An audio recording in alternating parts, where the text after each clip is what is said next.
Good morning students. आज हम chapter 1 maths में फंक्शन के बारे में अध्ययन करेंगे। तो सबसे पहले हम ये देखेंगे कि फंक्शन क्या होता है। A function is a relation in विच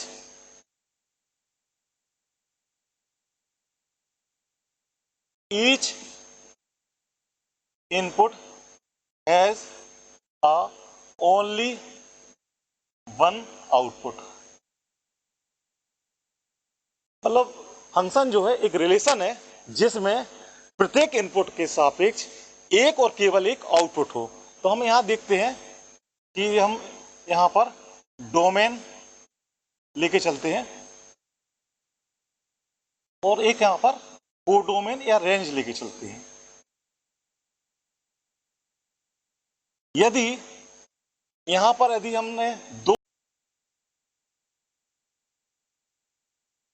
एक एग्जाम्पल लेते हैं।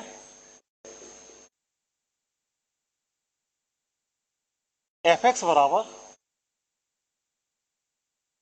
वर्गमूल एक्स, यह एग्जाम्पल लेके चलते हैं।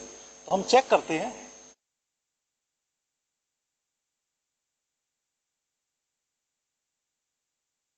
यह डोमेन है और यह रेंज है। तो हम इसको चेक करते हैं कि एफ फोर इक्वल टू कितना हो जाएगा, वर्गमूल 4, और वर्गमूल 4 कितना होता है, प्लस माइनस 2। तो हम यहाँ चेक करते हैं कि यहाँ 4 है, इसकी इमेजेस क्या कौन कौन सी होंगी, एक +2 होगी और दूसरा -2 होगी। यानी इनपुट एक दिया हुआ है और लेकिन उसकी इमेज 2 है, इसलिए यह फंक्शन नहीं है। एक इनपुट की 2 इमेज नहीं हो सकती है। तो यह जो है एफ जो है फलन नहीं है। F is not a function, यह फंक्शन नहीं है। तो ध्यान रखना कि इनपुट अगर एक है और उसके प्रतिबिंब 2 आ रहे हो तो उसका वह फलन नहीं होगा। हाँ, ये जरूर हो सकता है कि अगर इनपुट 2 है उसकी इमेज 1 हो सकती है, लेकिन एक इनपुट की 2 इमेज नहीं हो सकती। इन दोनों में अंतर समझना, ठीक है? ओके, अब हम आगे चलते हैं।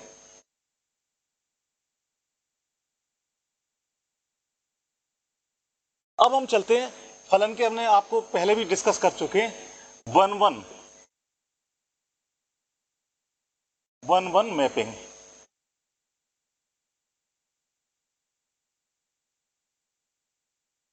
वन वन मैपिंग कैसे रहते हैं कि इनपुट का एक अगर अवयव लेके चलते हैं तो उसकी इमेज भी सिंगल ही हो। इसका मतलब क्या होता है, जैसे उदाहरण के तौर पे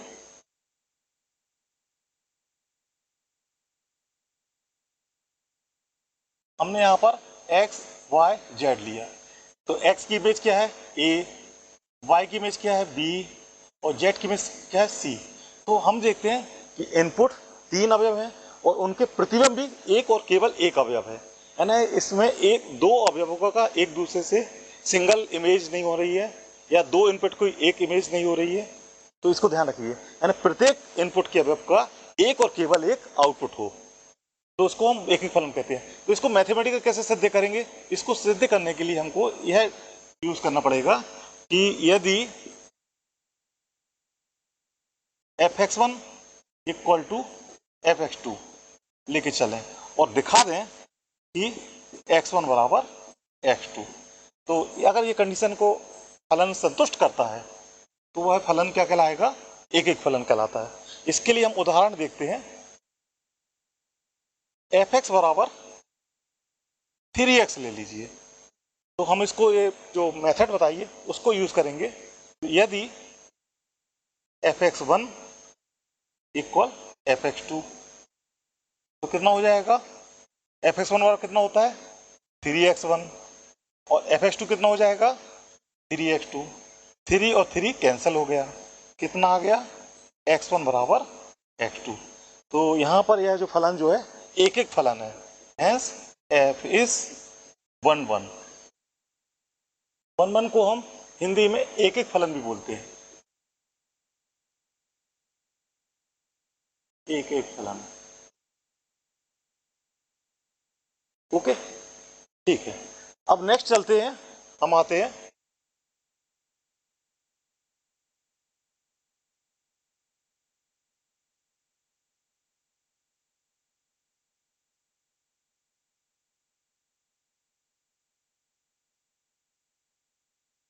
many one function, many function को क्या बोलते हैं? बहु एक फलन। तो बहु एक फलन के लिए मतलब जो फलन एक एक नहीं है, वन टू वन नहीं है, वो बहु एक होंगे। ठीक है, तो इसके लिए हम एक उदाहरण लेके चलते हैं, उदाहरण के तौर पे कि यदि एफ एक्स बराबर एक्स स्क्वायर ले लेते हैं, तो हम ये देखते हैं कि एफ वन इक्वल टू कितना हो जाएगा, वन स्क्वायर इक्वल वन, और एफ माइनस वन लेके चलते हैं तो माइनस वन का होल स्क्वायर कितना हो जाएगा, वन। तो हम यहाँ देखते हैं कि इनपुट में दो वैल्यू है, वन और माइनस वन, इनकी इमेज जो है एक ही होगी, वन। इसी प्रकार से टू एंड माइनस टू, इनकी इमेजेस क्या हो जाएंगी, फोर। तो चूंकि एक इनपुट का एक आउटपुट नहीं है, दो इनपुट के एक आउटपुट है, तो यह फलन जो है एक एक ना होगा के बहु एक होगा। तो इस तरह से और भी उदाहरण है, तो हम इनको चेक कर सकते हैं। हम आगे एक्सरसाइज में और भी उदाहरण कराएंगे। अब हम आते हैं,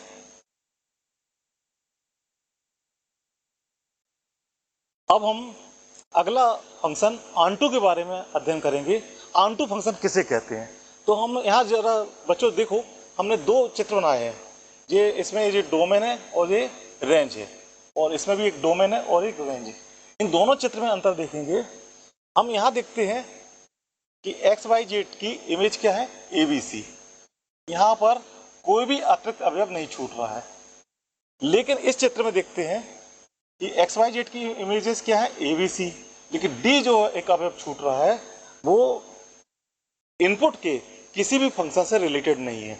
तो यदि कोड डोमेन या रेंज में कोई अवयव ऐसा छूट रहा है जो इनपुट से रिलेटेड नहीं है, तो अवयव छूट रहा है, इसलिए ये आच्छादक नहीं है, ये आच्छादक नहीं है। और यह इसमें अवयव नहीं छूट रहे हैं, इसलिए यह आच्छादक है। तो आच्छादक यानी ऑन टू मैपिंग, और आच्छादक नहीं है उसके लिए क्या बोलेंगे, इनटू मैपिंग। दोनों में अंतर समझ लीजिए। तो इसको मैथमेटिकली हम कैसे दिखाते हैं, इसके लिए हमको क्या करना पड़ेगा, यदि y belongs to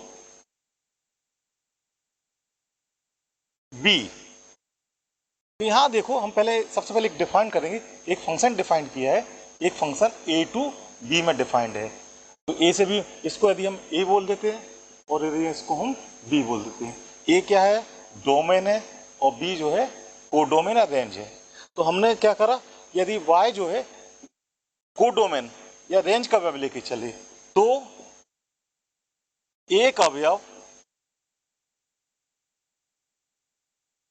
x belongs to a, किसमें, डोमेन में, का अस्तित्व इस प्रकार है कि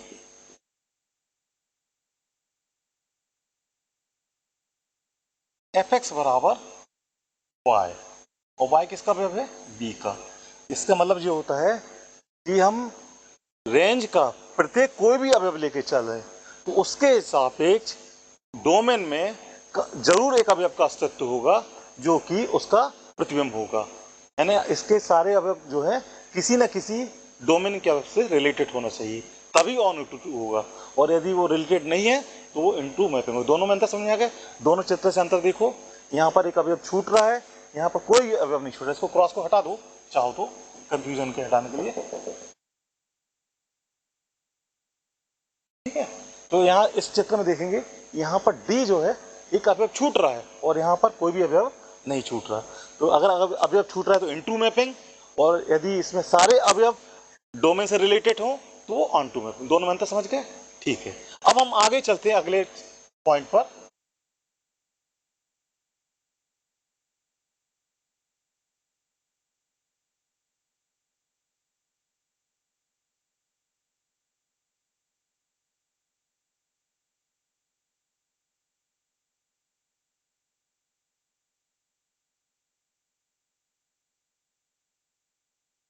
बाइनरी ऑपरेशन, द्वितीय संक्रिया।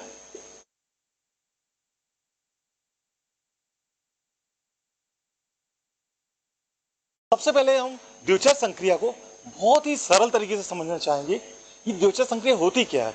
एक हम बहुत सिंपल एग्जांपल दिखाते हैं कि मान लो हमने एक समुच्चय लिया, इसमें अवयव हैं 1 2 3 10। अब यदि हम इसके कोई दो अवयव लेके चले, जैसे हमने 2 और 3 लेकर चलते हैं, वो किसका अवयव है? ए के। तो यदि हमने इन दोनों को ऐड किया, कितना आ गया? 5। वो किस में है? ए में।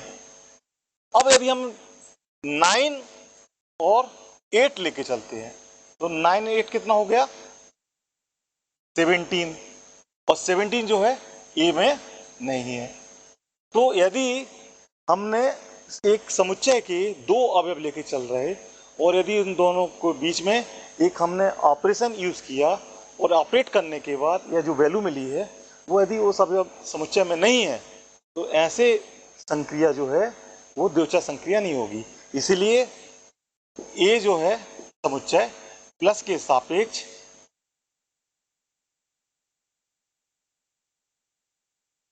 बाइनरी नहीं है।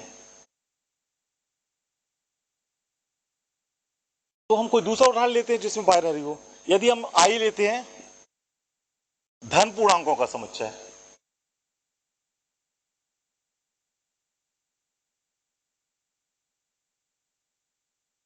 तो इसके दो अवयव लेके चले, कोई भी दो अवयव लेके चलते हैं, ए और बी।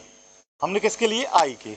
यदि हम दोनों को ऑपरेट करते हैं प्लस के सापेक्ष, तो प्लस के सापेक्ष ऑपरेट करने पर जो भी अवयव मिलेगा वो पूर्णांक होगा, धन पूर्णांक। इसीलिए आई जो है पूर्णांक के साथ धन के सापेक्ष प्लस के सापेक्ष हमेशा द्वितीय संक्रिया है। अब हम माइनस के लिए उपयोग करते हैं। यदि हमने ए और बी आई के अवयव लेके चले और ए माइनस बी, अब ये बताइए ए माइनस बी पूर्णांक होगा? पूर्णांक तो होगा, लेकिन जरूरी नहीं कि धन पूर्णांक हो। एग्जाम्पल देखो जरा, यदि हमने 3 लिया और बी ले लिया 5, कितना आ गया? ऋण 2। अब ऋण 2 धन पूर्णांक नहीं है और यह जो है आई का अवयव नहीं है। तो हम कह सकते हैं कि आई जो है धन पूर्णांकों का समुच्चय है, उसमें संक्रिय प्लस धन, यह जो है बाइनरी ऑपरेशन है, और जो माइनस है वो संक्रिय जो है वो बाइनरी नहीं है। तो ये अगर ये नियम जो है यदि प्रत्येक अवयव में लागू हो रहा है तभी बाइनरी होगा, और यदि किसी भी दो अवयवों के लिए सक्सेसफुल नहीं है तो बाइनरी नहीं होगा। तो सभी अवयवों में होना जरूरी है। तो समझ गए बच्चों? यदि हमने कोई भी एक समुच्चय लिया है और कोई भी संक्रिया लेके चल रहे हैं, चाहे प्लस लें, चाहे माइनस लें, चाहे डिवीजन लें, यदि वो संक्रिया के सापेक्ष सभी अवयवों में ऑपरेट करने के बाद उस समुच्चय का अवयव मिल रहा हो तो वो है संक्रिया, बाइनरी होगी। अब हम एक उदाहरण के तौर पे देखते हैं कि जैसे हमने पूर्णांक आई का लेके चल रहे थे, यदि हमने भाग का लिया कि ए भाग डिवीजन बी, तो अगर हमने इसको देखते हैं कि अगर ए हमने 3 ले लिया और बी डिवीजन ले लिया 5, तो हम ये देखते हैं 3/5 जो है वो पूर्णांक नहीं है, इसलिए बिलोंग